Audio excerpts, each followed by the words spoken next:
kita jumpa lagi di serial podcast Perempuan Lawan Pandemi. Podcast ini kerjasama Badan Nasional Penanggulangan Bencana (BNPB) bersama Magdalene.co. Saya Devi Asmarani. Di episode ini kita mau obrolin soal perempuan atau ibu sebagai garda depan literasi informasi keluarga. Untuk itu saya sudah bersama Dr. Reisa Broto Asmoro dari tim komunikasi Satgas COVID-19. Saat ini kita bersama beliau di kediaman beliau. Ya. Apa kabar dokter? Alhamdulillah baik. Apa kabar? Baik. Selamat datang loh di rumah saya. Maaf loh, keadaannya begini nih, open air. Terima kasih ya sudah diterima di rumahnya.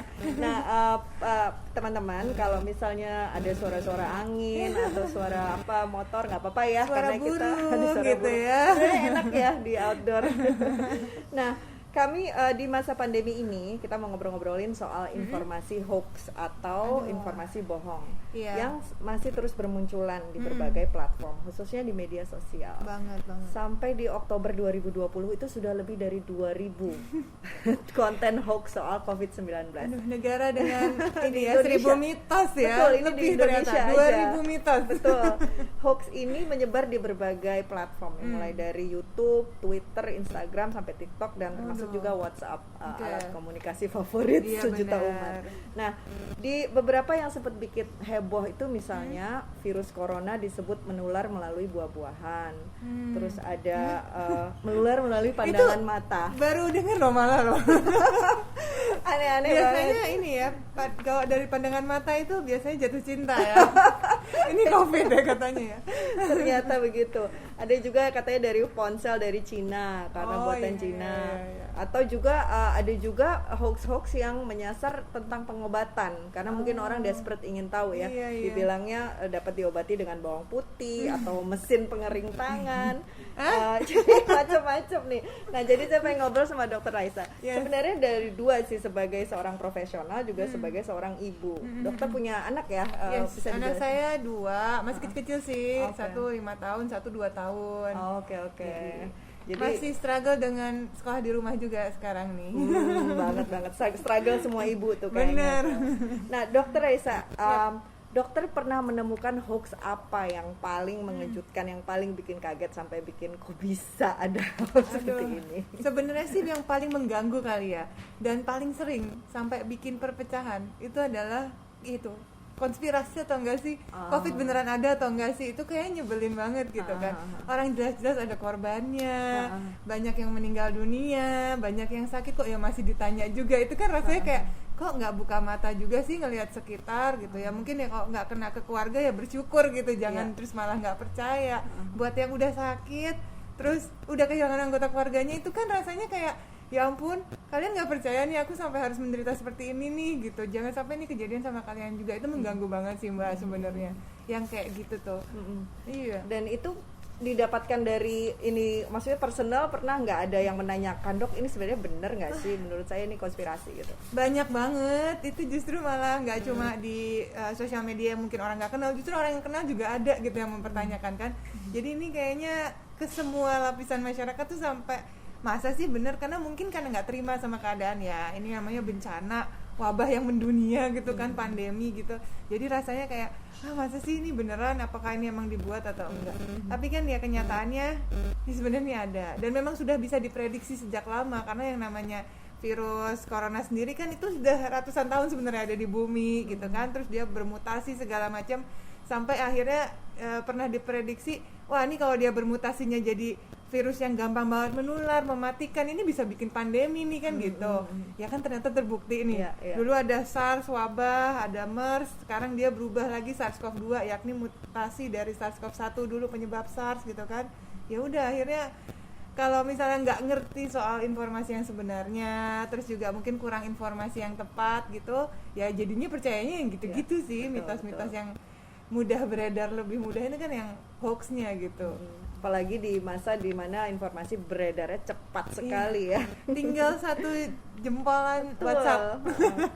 Nah, seperti apa sih catatan atau data dari Satgas soal ini? Kalau terus kalau dokter melihat sendiri sejauh mana sih kemampuan masyarakat kita untuk bisa membedakan berita dari hoax kayak gitu?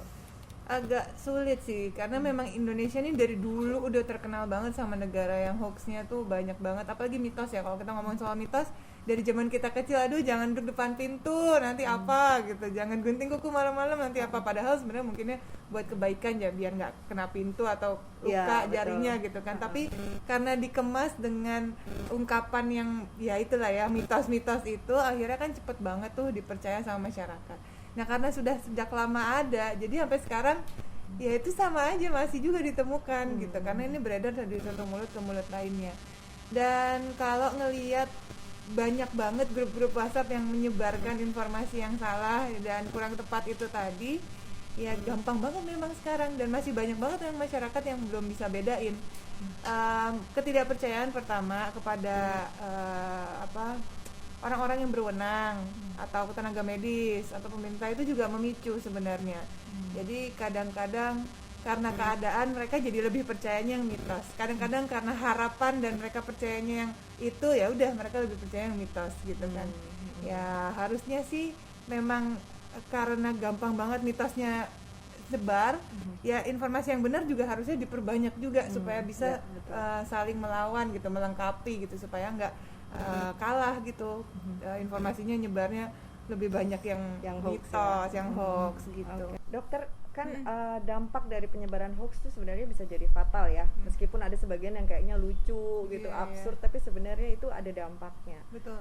Mulai dari pemahaman yang tidak lengkap sehingga orang-orang menjadi lengah gitu, atau juga mereka melakukan cara-cara yang dibilang katanya sebagai pengobatan, padahal sebenarnya tidak gitu ya, tidak efektif gitu. Nah, bagi Satgas Covid sendiri apa sih, apakah ini menjadi kendala juga bagi tugas menjalankan tugas Satgas Covid? Pasti, mungkin bukan kendala ya, lebih ke tantangan saya ngelihatnya. Karena itu jadi banyak hal yang harus diluruskan, harus diberikan informasi yang sebenarnya, dan karena dia hoax itu menjangkit seluruh lapisan masyarakat, jadi tantangannya dari Satgas sendiri juga harus mampu memberikan edukasi yang benar ke seluruh lapisan masyarakat.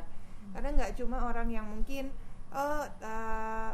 kurang informasi karena mungkin di pelosok misalnya, belum tentu juga di kota besar juga bisa juga terjadi gitu kan. Nah, tantangan ini sendiri itu harus menjawab bahwa untuk supaya si masyarakat ini patuh. Kalau misalnya mereka tadi percaya, misalnya hoax nggak percaya nih ada, ya kan mereka pasti nggak mau dong ngejalanin protokol kesehatan yang benar. Ya udah dijelaskan, harus diedukasi dengan tepat supaya mereka mau menjalankan protokol kesehatan. Kedua, kalau misalnya mereka percaya hal-hal yang pengobatan nih cukup dengan bawang putih, cukup dengan berjemur, udah nih kita udah kebal misalnya gitu ya, madu misalnya gitu ya, cukup dengan itu aja kita udah kebal, berarti mereka juga akhirnya bisa lengah. Jadi cuma mengandalkan satu hal aja, terus ya udah kalau kita udah konsumsi 1A ini aja kita udah kebal, berarti nggak perlu dong kita nerapin yang lain. Nah itu juga nggak tepat juga, bukan suatu hal yang bijaksana untuk dilakukan.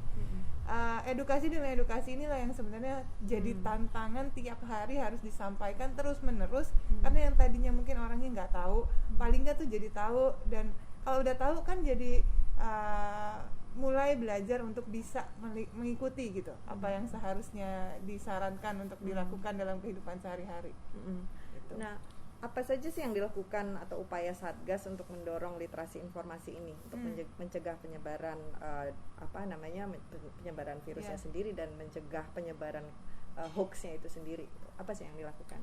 Kalau dari Satgas tentunya ini karena kolaborasi Pentahelix sendiri ya, dan ini banyak sekali kan yang tergabung di situ ya. Jadi segala macam lini profesi dan para sukarelawan yang terlibat itu semuanya dimanfaatkan. Jadi baik dari misalnya kita membicarakan tentang informasi gitu ya, pasti kan dari tim komunikasinya itu juga banyak sekali. Ada tim komunikasi untuk edukasi langsung terjun ke lapangan dari RT demi RT gitu kan. Ada juga yang memberikan edukasi, misalnya ini bagian untuk sosial media, jadi dari mungkin Instagramnya, tayangan-tayangan di YouTube, semua itu tiap hari pasti ada produk edukasinya untuk meluruskan atau memberikan informasi terkini gitu kan.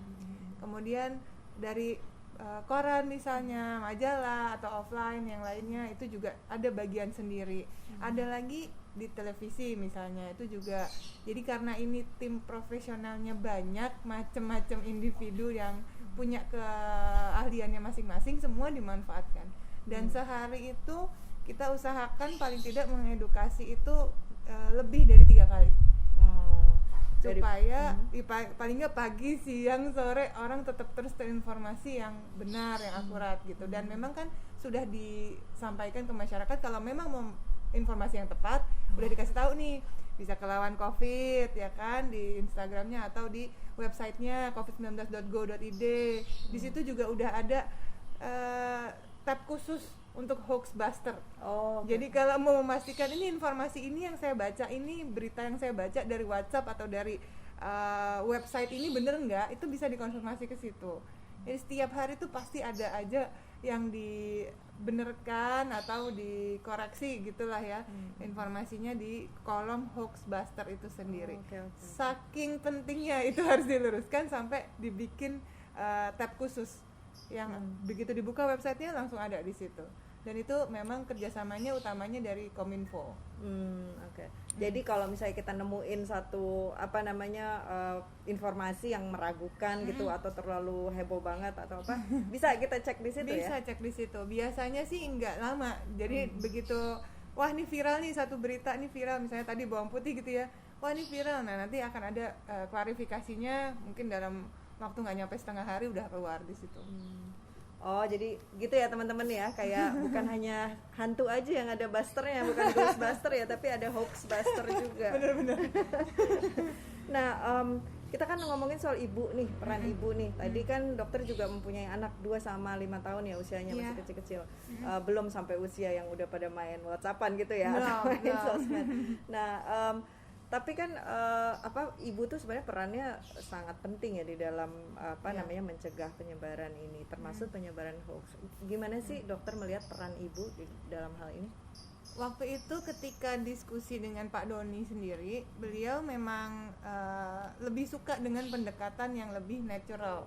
Kayak kita kan selalu ngapa-ngapa tuh lebih kayak dengerin tuh pesan ibunya gitu, mamanya tuh ngasih tahu apa sih gitu kan. Biasanya anak-anak itu akan lebih mendengarkan, mau usia berapapun biasanya kan pasti akan, oh iya ibu pesannya seperti ini, nasihatnya seperti ini, yuk diikutin. Rasanya itu akan lebih mudah untuk diterima masyarakat dibandingkan ingat pesannya pemerintah misalnya gitu kan, akan lebih ingat pesannya TNI atau Polri gitu kan, akan lebih ada jarak lah. Sedangkan kalau dari ibu masing-masing tentu kita pasti mau ngikutin pesannya. Dan biasanya tentu buat kebaikan bersama, seorang ibu pasti ingin melindungi keluarganya supaya tetap sehat, supaya tetap aman gitu kan, satu keluarga semuanya. Jadi ya biasanya pesan-pesan yang disampaikan oleh ibu itu lebih relevan lah dengan keadaan. Betul.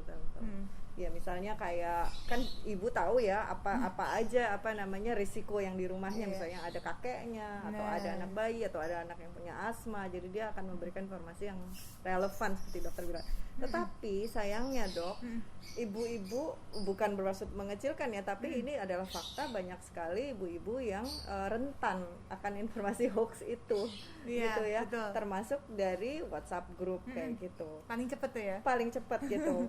Sebenarnya apa sih dampaknya kalau seorang ibu tuh tidak punya literasi informasi yang kuat gitu? Karena unit terkecil dari masyarakat itu kan keluarga yang berangkat dari ibu, jadi segala-galanya sebenarnya harusnya mulainya dari ibu, termasuk literasi yang baik gitu ya. Kalau misalnya ibunya kurang mendapatkan informasi yang tepat, nanti salah kaprahnya seluruh keluarga. Jadi memang ini penting sekali, pendekatan utama memberikan edukasi kepada para ibu itu memang syarat utama sebenarnya, supaya anak-anaknya juga akhirnya mendapatkan informasi yang benar, yang akurat. Dan ibu-ibu itu memang biasanya lebih mudah sih untuk mengakses informasi, karena memang mereka kan lebih cepat ngobrolnya gitu. Betul. Dengan orang lain gitu dan kan, ada grup misalnya biasanya. Grup WhatsApp sekolah macam-macam ya, belum arisan biasanya ya gitu ya. Kalau misalnya bisa diberikan satu edukasi yang tepat, saya rasa ini bisa jadi sarana yang luar biasa. Dan itu juga salah satu pendekatannya dari situ. Jadi banyak kegiatan-kegiatan webinar, sosialisasi, talk show, semua yang berangkat dari seorang perempuan, dari hati perempuan ke perempuan lain, dari seorang ibu ke ibu lain, yang biasanya akan lebih oh iya ya benernya di rumah nih kayak gini ya gitu. Jadi realitinya dapet gitu. Jadi biasanya perempuan lebih suka yang kayak gitu dibandingkan harus sistemnya kayak edukasi di sekolah gitu kan misalnya. Nah tapi kalau dari curhatan dari perempuan ke perempuan biasanya akan lebih oh iya ya gitu ya, dibikin kayak serunya kayak ngegosip lah gitu kan. Tapi ini informasinya yang benar gitu, edukasi gitu. Sebenarnya kalau penyebarannya hoax di WhatsApp itu sangat cepat, berarti efektif juga untuk menyebar berita yang baik di yang benar di WhatsApp ya. Dari Satgas sendiri apakah ada yang dilakukan untuk melakukan pendekatan ini, terutama kayak itu tadi ya, chatting, grup chatting lah, apapun itu, apa WhatsApp atau apa gitu? Ada beberapa yang sudah disiapkan. Biasanya oke, kita sudah siapkan materi ini, siap diviralkan. Itu sudah ada, dan kerjasamanya tentu mulainya dari ibu-ibu Dharma Wanita. Jadi semua lini ibu Dharma Wanita di kepolisian, di pemerintahan, di TNI, Polri, semua tuh diusahakan dari situ. Nanti maunya sih ekspektasinya nih nyebar lah ke ibu-ibu yang lain gitu ya. Tapi kalau untuk penyebaran melalui WhatsApp memang agak sulit dipantau. Yang lebih bisa dipantau sejauh ini adalah SMS. Pernah dapat nggak nih Mbak SMS dari Satgas sendiri nih, ngingetin setiap hari seperti apa, ya itu salah satunya. Dan pesan ibunya juga masuk kok ke situ. Jadi SMS blast gitu ya? SMS blast yang lebih cepat juga. Tapi dokter melihat gini, kan semua orang sekarang di sosial media ya, dan apapun itu, apakah Facebook, Twitter, atau Instagram, atau TikTok gitu.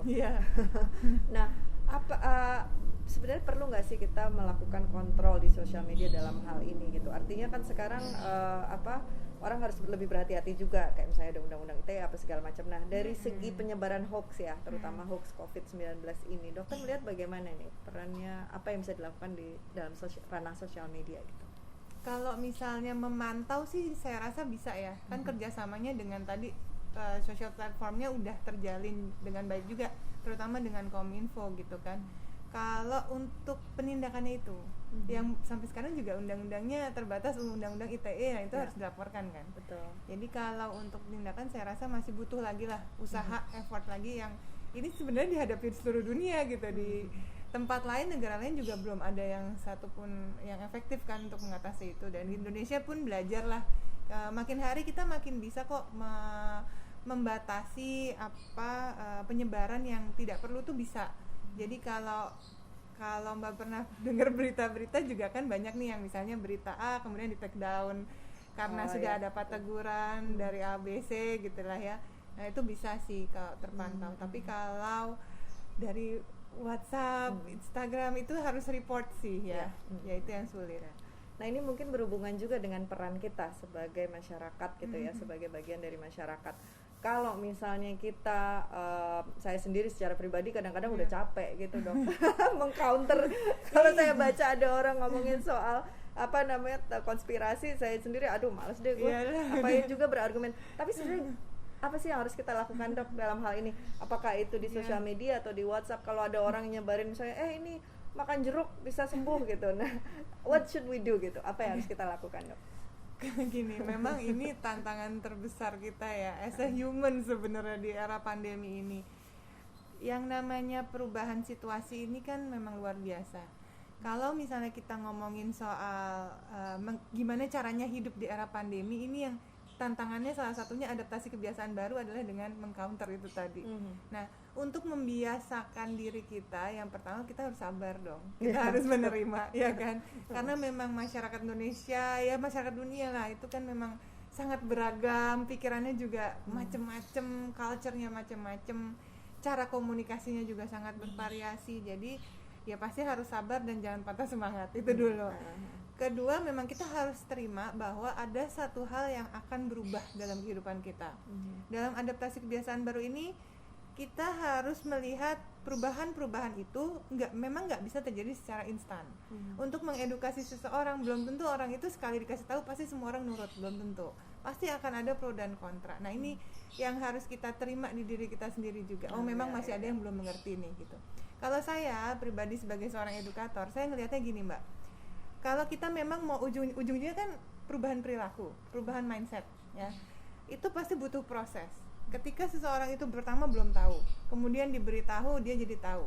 untuk membuat dia jadi tahu kemudian melakukan itu juga bukan satu hal yang kayak membalikan telapak tangan. Itu butuh proses di mana dia dari tahu menjadi bisa, kemudian dari bisa menjadi terbiasa. Nah itu butuh proses yang nggak singkat. Kayak kita pernah dulu deh di Indonesia, budayakanlah antri. Butuh berapa puluh tahun kita untuk membudayakan antri yang padahal cuma antri loh, gitu kan. Sampai di mana-mana, di toilet ditulis, di loket ditulis. Kalau zaman dulu waktu saya kecil, saya ingat tuh kalau ada yang ngantri gitu ya, tuh marah balik gitu, nggak usah buru-buru kok gitu kan. Cuma kalau zaman sekarang ngantrinya dari sini, oh iya malah malu udah ada, padahal udah nggak ada tulisannya lagi budayakan antri gitu kan. It takes proses yang panjang. Dan ini yang terjadi sekarang. Kita membudayakan adaptasi kebiasaan baru yang dulu belum pernah kita budayakan sebelumnya. Sekarang kita harus biasakan, dan nanti lama-lama kalau udah jadi biasa akan jadi budaya.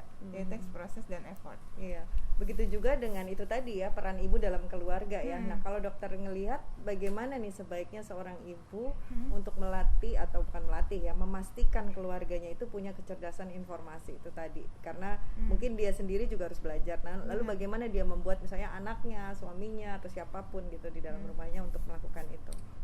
Tentu harus jadi contoh ya. Seorang ibu tuh kalau misalnya melakukan sesuatu, anaknya pengen melakukan, ibunya nggak melakukan, sama aja, percuma. Simple kayak makan sayur deh, kalau orang tuanya mau makan sayur, anaknya akan terbiasa juga. Tapi kalau orang tuanya enggak, ya anaknya mau dipaksa sampai kapan juga nggak doyan gitu kan. Pertama contoh, kedua harus ada komunikasi yang baik di antara keluarga. Kalau misalnya si ibunya ini sudah dapat informasi, terus gimana caranya dia mengajarkan ke anak-anaknya kebiasaan, misalnya pakai masker deh ketika berinteraksi keluar rumah gitu kan. Ya komunikasikan dengan baik, jelaskan kenapa sih harus pakai masker.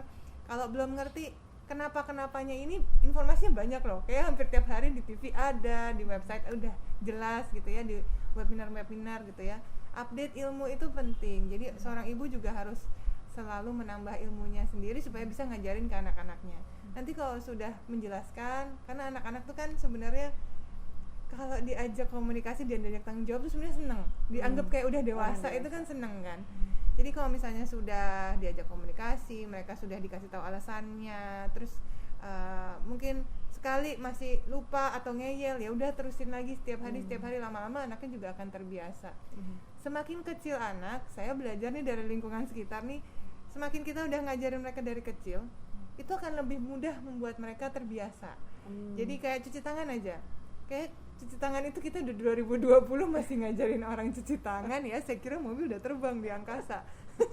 Tapi cara cuci tangan yang baik dan benar itu kalau diajarin dari umurnya masih kecil, ya yang dia tahu kan cara cuci tangan ya begitu, 6 langkah, 20 detik, itu dari kecil gitu. Jadi instinktif gitu udah ya. Udah biasa gitu. Begitu dia suruh cuci tangan cepet-cepet, kok cepet sih gitu kan, akan jadi pertanyaan. Nah itu kebiasaan-kebiasaan itu kan dibangun sama yang diajarkan ibu sehari-hari. Jadi ya itu tuntutan jadi ibu tuh sekarang bertambah nih, harus membiasakan kebiasaan-kebiasaan adaptasi kebiasaan baru, protokol kesehatan ini di rumah, dimulai dari unit terkecil itu, dari ibu dan anak-anaknya. Nanti lama-lama anak-anaknya juga akan terbiasa dan mau ngikutin. Oke. Menarik banget ya informasi ini, dan benar juga sih, maksud saya kalau ibunya mengajarkan anak untuk mencuci tangan dengan 6 langkah tadi, tapi ibunya sendiri cuma 3 langkah yang dilakukan, kan anaknya akan ngelihat ya. Akhirnya dia akan mempertanyakan keabsahan itu, informasi itu. Benar. Nah, dokter, terima kasih banyak ngobrol-ngobrolnya. Mungkin lain kali kalau ada waktu lagi kita bisa udahan nih. Cepet banget sih. Mungkin ada satu pesan terakhir dari dokter nih untuk para ibu, terutama dalam hal tentang penyebaran hoax tentang COVID-19 ini. Oke. Untuk para ibu di luar sana, tetap semangat, tetap sabar, ikhlas menghadapi pandemi ini. Memang pandemi ini masih ada. Jadi kalau misalnya kita menemukan informasi yang tidak tepat, segeralah mencari yang sebenarnya seperti apa di website yang memang sudah akurat gitu ya, bisa diandalkan. Kemudian marilah kita nih sama-sama membuka mata bahwa yang kita perangi sekarang ini bukan antara manusia, tapi virusnya sendiri, COVID-19. Jadi ini saatnya kita mulai bersama-sama bekerja sama, saling bergandeng tangan, jangan beradu argumen lagi, jangan meremehkan, karena kalau misalnya kita meremehkan, virusnya pasti akan merajalela. Nanti pasti kita makin lama lagi lepas dari pandemi ini. Makin kewalahan juga tenaga medisnya, makin lama lagi kita bisa berkumpul dengan keluarga yang lain gitu kan ya. Dan inilah saatnya kita bersatu untuk melawan musuh yang sama, yakni virus COVID-19. Setuju, musuhnya virus bukan manusia ya. Jadi jangan juga jadi panik atau putus asa, tapi juga jangan menganggap remeh karena virus pandemi masih ada, tapi kita bisa mengatasi ini. Nah, teman-teman, ibu-ibu, Anda bisa cek tadi seperti yang dokter sudah bilang, kalau misalnya ada informasi yang meragukan atau informasi yang Anda pengen tahu aja bener atau enggak, dicek aja di situs covid19.go.id. Di sana bisa dapatkan informasi seputar penyebaran dan penanganan COVID, situasi terkini tentang penyebarannya sendiri, ruang bertanya, sampai ada itu tadi rubrik Hoaxbuster ya. Kamu bisa cek fakta dari soal hoax yang beredar. Sampai di sini dulu obrolan kita di podcast Perempuan Lawan Pandemi. Jaga kesehatan kamu dan keluarga dan tetap patuh pada protokol kesehatan. Cari berita seputar pandemi dari situs-situs yang kredibel. Podcast ini adalah kerjasama Badan Nasional Penanggulangan Bencana (BNPB) dengan Magdalene.co. Terima kasih Dr. Raisa. Sama-sama, terima kasih. Dan terima kasih sudah mendengarkan. Kita jumpa lagi di episode berikutnya. Sampai jumpa. Sampai jumpa.